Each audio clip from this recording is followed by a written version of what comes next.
All right, hello, welcome back. We are ready to do US .05, so we're moving right along. There are 95 standards that you got to learn this year. I think it's 95, but we're already on number 5, and we're only like 2 weeks into school, so we're rocking and rolling. This one's really cool. We got a lot of names that we're going to go over and stuff, but what we're going to learn today is just like how life is starting to change. So we're late 1800s, early 1900s, okay, so right around the turn of the century, and we got all these business people that we're going to learn about, and we got all these inventors. But what I want you to learn and what I want the takeaway to be, first of all, of course, be familiar with their names. But the big thing is I want you to be able to tell me how life is changing in America. Because remember, in history, I don't really, like names and dates, that's great. One day it'll make you really good at Jeopardy if you know a lot of names and dates. But what I want you to do is understand, like, these are real people who really lived, and there are a lot of common people like you and me. That's great that these people were famous, but I want to know what's going on in regular life. So we're going to talk about the changes that resulted in American life from new inventions of the era. And there's going to be a lot. We're finally getting to electricity and the light bulb and the telephone. And I don't know about y'all, but it's super nice to flip on a switch at night when it's dark in my house, and instead of having to light a candle or carry a kerosene lamp everywhere. Also, it's super nice if I need to talk to someone, I can just dial them up on the phone. It would probably be pretty terrible to await a response through the mail or a telegram for a long time, rather than just being like, oh, hey, how's it going? And electricity is fantastic. I love air conditioner. I rode my bike here today and it's hot. So when I came inside, I felt that nice cool air thanks to electricity. I was very excited. All right. So that's the goal. I want you to see where we came from, where we are now, and maybe even where we're going. All right. So at this point, let's rock and roll. US .05 changes in American life after inventions and innovations. Here are your key terms. You can take a look at them, but we're going to go through them one by one. So let's do it. Here we go. All right. So I'm just going to show you a chart for the first few, and a lot of these you may be familiar with already. If not, here you go. So first one you need to know is Alexander Graham Bell, who invented the telephone. He and Edison, there's a lot of controversy on whether or not they stole the ideas for the telephone and the light bulb. At this point, does it really matter? These are the guys we give credit to. Alexander Graham Bell gets a credit for inventing the telephone or improving the telephone. And Edison, he gets credit for inventing the light bulb. A lot of people say Tesla did the light bulb. I don't know. Nobody knows for sure. But we give the credit for Bell, telephone, Edison, the light bulb. Now, one you may not be familiar with, but I kind of mentioned a couple weeks ago, or on our last video actually, is Henry Bessemer. Henry Bessemer comes up with this process for converting iron to steel. Iron occurs naturally in the earth, okay? You dig it up and it's like I don't know what it looks like, I'm not a scientist. But it's a naturally occurring material in the earth, and it's not super strong. It's strong, but it's not super strong. So he invents this process called the Bessemer process, which I think you just heat it up a lot, and it turns it into steel. And steel is very lightweight, and it is very strong. And that builds skyscrapers, helps build train cars, helps build a railroad. Steel is used in pretty much everything that's big on a big scale, okay? Now, speaking of steel, we get to Andrew Carnegie, who founds a steel company who produces steel. It's called US Steel, and it's worth over $1 billion, and that was in that time's money, so you can imagine how much money he'd be worth nowadays. Wow! All right, so there's your first 4 group of people that you need to know, and I'll show you some pictures. So, Bessemer process, science. I don't understand it, but that's what happens. There's Alexander Graham Bell and an old telephone. If you've ever talked on one of those, send me an email. I'd like to ask you a few questions. I've never talked on one. I think it'd be cool. My grandmother has one of those phones that's like a rotary phone where you like push your finger in the numbers and it switches back, and then yeah, so cool. Here's Edison and the light bulb, which he may or may not have stolen the idea for. I don't know. And then Carnegie Steel. There's the logo. So there you go. So let's keep rocking and rolling. Remember to pause if you need to, okay? All right, next group of people. This group is more business people, except for Tesla. He's an inventor, but the rest are business people, okay? So we're talking about inventors and business people. First one you need to know is J.P. Morgan. That is a company name that still exists today. He was a banker, and he invests in the railroad industry. So he's taking money from investors, not stealing it, but they're investing in the railroad. He takes that money and he invests it properly in the stock market, and particularly with railroad stock. And he makes a lot of people a lot of money, and thereby makes himself a lot of money. So he was very, very powerful during the Gilded Age. Remember, money equals power, okay? John D Rockefeller, you've probably heard of him before. If not, we're going to get to a lot of information about him later in this class. But Rockefeller, he founds Standard Oil Company, which is one of the richest companies ever. Rockefeller is on the list of one of the all-time richest people of all time. Okay, very, very wealthy. Standard Oil, there's a lot of corruption there, but we're going to get there when we get to the progressive unit. So just be familiar with his name, Rockefeller, Standard Oil. Tesla, you've probably heard of before because of the cars now that are named after him. He did all these experiments. He was really famous at the time for doing stuff with electricity. And electricity is fantastic. Thank you, Tesla, for making it something in our everyday lives. Yay! Then we get to Cornelius Vanderbilt, for whom Vanderbilt University is named after. He had a lot of money, and one of the things he did with it was establish universities, and Vanderbilt's one of them. He owned many railroad companies across the Northeast. He also owned boat companies, so shipping stuff around in the oceans. And so that's where the name the Commodores comes from, because that was actually his nickname, Commodore Cornelius Vanderbilt, because of boats. Commodore is like a Navy term, okay? And last one who you may not have ever heard of, but hopefully now you know her. Her name is Madam C.J. Walker. She was an African-American woman, and what she did is created a line of hair and beauty products, which is really, really cool. And she made a lot of money off this. She was the first African-American woman to make over $1 million in business. So again, mostly business people here, but of course Tesla is an inventor. Really cool group of people, really very wealthy group of people, and so therefore at the time, remember, wealth was power, money is power, and still is today. But these people were powerful and influential in America. So let's take a look at them. Let's see, here's Madam C.J. Walker, African-American woman, okay? Rockefeller here, okay? Super wealthy, one of the richest people ever. This is Vanderbilt, the Commodore. Remember, he made a fortune in the railroad industry. Tesla, looking very suave. He loved to travel all over and talk about his experiments. And then J.P. Morgan is here. Supposedly J.P. Morgan was pretty rude and loud, and when he would go places, if people took pictures of him, he would like try to fight them and stuff. So there you go. Fabulously wealthy group of people and one inventor. Cool, influential in American history. Some people you might need to be familiar with. Okay, so there they are. Ta-da! So banking, electricity, railroads, Standard Oil, and hair and beauty products. There you go.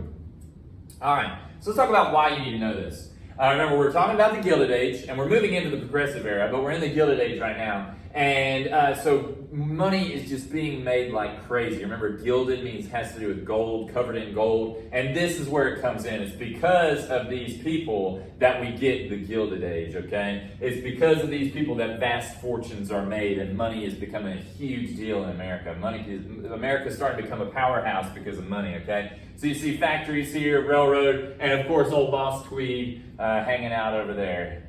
Can't ever get rid of that guy. All right. So again, some of the richest people who have ever lived, and a term that you need to become familiar with is robber barons. It's not actually one of our vocabulary words, but it does pop up a few times in this class. Robber barons. If you remember from 7th grade, you learned about the noble barons. Let me erase that. The robber barons. So the barons are the noble class. They're the lords during the Middle Ages, okay? And remember, the Gilded Age is a lot like the Middle Ages, because in the Middle Ages, you have a class of very, very rich, and then you have a huge class, like 90% of the population, of very, very poor peasants in the Middle Ages. It's kind of the same deal in America at the time. You got a small class of very, very wealthy people who are very powerful in America, because remember, money is power. And then you have a huge class of people who are working. So all the immigrants that moved here that we're talking about, they're kind of like the peasant class in America. So you see these things. History does really kind of repeat itself, okay? Now I want you to think about this. Is the world a little bit, or excuse me, is America a little bit like this still today? Well, let's think. We got some very rich people in America. We got Jeff Bezos. We got Elon Musk. We got Bill Gates. Steve Jobs when he was alive. And people really paid attention to them, if you remember. Like, people, when they speak or when they talk about things or when they're in the media, people kind of pay attention. And I'm not trying to get political. Remember, I hate politics and I don't feel one way or the other about any of these politicians. But we do have a billionaire president right now. So that is a very, very rich person who is in a very powerful position. Is it kind of like the Gilded Age? And think about, we all work really hard, but are we kind of staying the same? I know Murfreesboro, we're on a come up right now. Everything's going great in Murfreesboro. Lots of houses being built, lots of jobs available. But we're still having to work really hard and work a lot. And we still got this very powerful small group of people. Gilded Age. See, history is cool because history does repeat itself. Anyway, sorry, got off on a little tangent there, but something to think about. That's why I like history. Cool. So there they are, the robber barons. And by the way, they're called robbers because they made so much money that people were like, they got to be stealing that money. And they probably did in some ways. All right, moving on. Moving on. Come on, there we go. All right, so here's the deal. And here's what I want you to learn. Here's the takeaway. Life is going to get a whole lot better for everybody in America, even the poor. Because think about this. They're working, so they are making money. And even if you have a little bit of money, usually the tendency, I don't know if you're like me, but the tendency is to spend some of that money, okay? And so all of a sudden we get catalogs full of beautiful things. And remember, people out west and people in rural areas, they have connections with a train. Remember, the railroad is expanding across America all the time. Railroads constantly growing. And so people see these catalogs from the cities and they're like, wow, I can buy clothes from a city now in 1886? Fancy, I might spend a little extra money and buy some clothes. Wow, light bulbs? I can have lights in my house and I don't have to have candles and stuff anymore. Now, obviously, people still have those things, but light bulbs are becoming more and more available. Electricity is starting to become more and more available. People's lives are getting better. And that's a really good thing in American history. Life is improving. You know, we always want that. We want our life to always be just a little bit better. And at this point in history, we're starting to see a very rapid change because people have money. Jobs are available. Everything's going really well in America, at least economically. And so life is getting better. Very good. All right. Now, you could even, and this is just a side topic, I love this stuff right here. You could even buy a house through Sears catalog. Now, this comes a little bit later. This is kind of early, mid-1900s. But because of the train, and like I was talking about, you could open up a catalog and order something from the East Coast, and they would ship it to you. They would ship it to you, even a whole house. So the way they would build these, they would pre-construct it, right? They would put it all together, and then they'd take it all down, but they'd take it down in big pieces, and they'd put it onto a train car. Then the train would come to your town or city, and they would drop it off. And then they might drop it off on a wagon even, because they may not. This may have been the time before cars.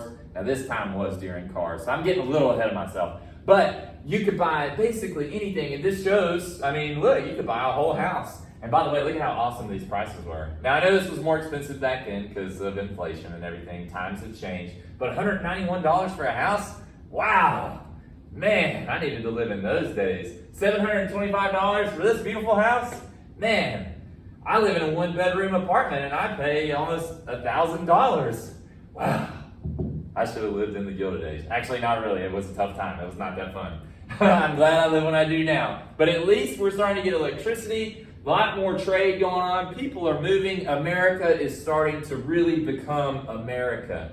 Money, people, big population, life is getting really good. And so America is changing. So the Gilded Age, the Progressive Era, which is where we're moving, haven't talked about it yet, but that's where we're headed. Things are getting better. Okay, that's the takeaway. So we're ready. So let's go back and let's talk about, we got to answer this one. Name 4 inventors or innovators. An innovator is someone who improves things.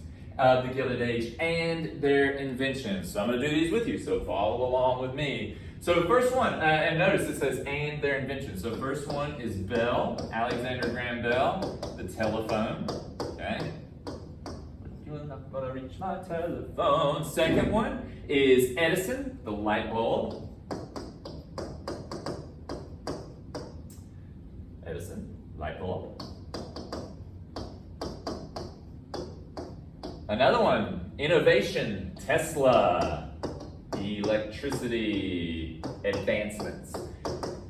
He didn't invent electricity. To be honest, I'm not super into science, so I don't know who invented electricity, but I know Tesla did experiments, and so he makes it better. So we're going to get electricity in homes and factories. This is going to change things too, because now we got lights, we have electricity. When are people going to be able to work in factories? All the time. So that's going to change things too, and we're going to talk about that soon. Okay, and finally the last one that's super important and still affects us to this day, Bessemer. And this is probably the new one that you may not have heard of. Oops, but you need to make sure you know him. So I'm actually going to put a star beside his name, Bessemer. And he creates the Bessemer process. I'm going to write a little smaller because I got to write a couple of things. Bessemer process. And we're going to write iron to steel. Remember, steel is very strong and very lightweight in comparison to iron. So it's a game changer, okay? Let me look and make sure this is showing up really good. Looks good enough to me. Remember, you can pause and zoom in if you need to. All right, for business leaders / entrepreneurs. An entrepreneur is someone who starts a business, so like Madam C.J. Walker, okay? So let's write these down. So first one that we talked about was J.P. Morgan. Carnegie was the first we talked about, but we're going to list them like this. Morgan, he makes a fortune in banking. He's smart with money, so he talks to people who have money, like these people in the railroad industry, and he's like, hey, you want to make some more money? Let's take that money, we'll invest it, okay? We've also got Rockefeller. Rockefeller is one who's going to pop up several times in this class, so don't forget his name, Standard Oil. When we talk about the progressive era, when things change, people are fighting for more rights, they go after this guy, Rockefeller, because he was not the nicest man ever. All right, Carnegie. Steel. Carnegie, steel. Okay. Then we get Vanderbilt. So we're actually going to list 5 here. Vanderbilt. He makes a fortune in the railroad. And then the last one, Madam C.J. Walker. I'm going to list her whole name. And here, let me draw a dotted line so that way we have some differentiation. Madam C.J. Walker. Remember to pause if you need to. And she invented hair care and beauty products. It's really cool. So that shows another way that things are changing in America. Things are getting better. Instead, not everybody's being all gross anymore with no baths or anything. Everybody's starting to be a little bit fancier, and they got some hair care now, which is awesome. Hair care and beauty products.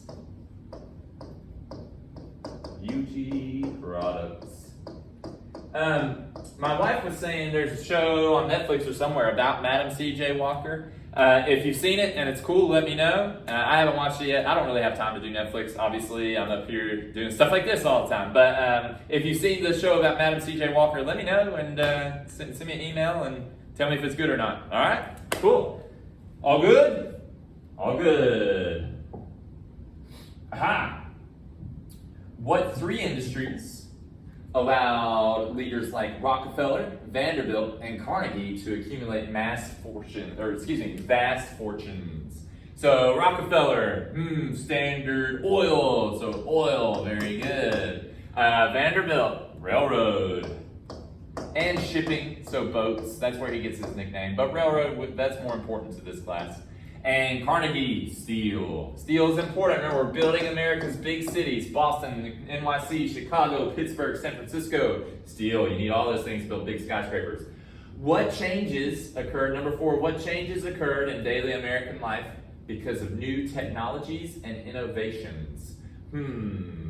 Is life getting better? Life is definitely getting better, okay? So life improves. And what do people start to do more? Spend money, okay? And we're going to call this a fancy word, and this word is going to be in our class all year long. Consumerism. That's when you're buying stuff. Consumerism grows. Now, here's the thing about consumerism, and I want you to put a star or something by it. This is super important. Consumerism is when you're buying stuff that you don't actually need to survive. If you think about this, all you need to survive is food and water, obviously. Food and water, clothing, and shelter. And you don't have to have multiple outfits. But remember, I showed you the catalog, and I showed you the one with the house, and people are starting to buy more. So this is called consumerism. It's when you're buying just a little bit extra. There's nothing wrong with it, but this is an attitude that pervades America throughout history, and today consumerism is huge. Think about Amazon. I buy stuff on Amazon all the time, and a lot of it is stuff I don't necessarily need to keep on being alive. That is consumerism. But it's the American way. Number 5, the expansion of the railroads and improvements in electricity caused, and kind of the same deal here, life improves. Improved quality of life. So life is getting better, that's the takeaway. Improved quality of life.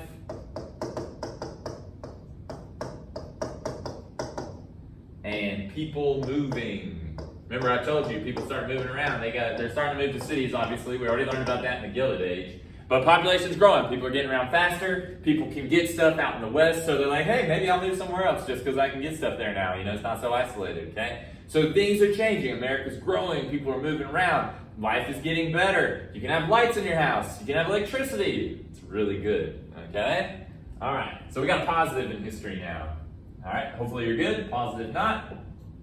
And that's it. Okay, so our takeaway today, we learned about all these inventors. We learned about Rockefeller, Vanderbilt, and Carnegie, J.P. Morgan, businessmen, Madam C.J. Walker, first African-American woman to make over $1 million. Good for her.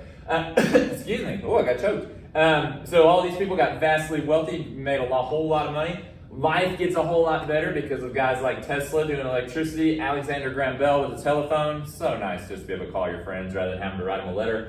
And who's the other guy? Edison, the light bulb, yeah, and Tesla and electricity. So hopefully you got something out of this. If you have any questions, please send me an email. The assignment that goes with this one is really, really easy. Hopefully you watch the video, because if you watch the video, you'll see the assignment is super easy. Hint, hint, watch my videos.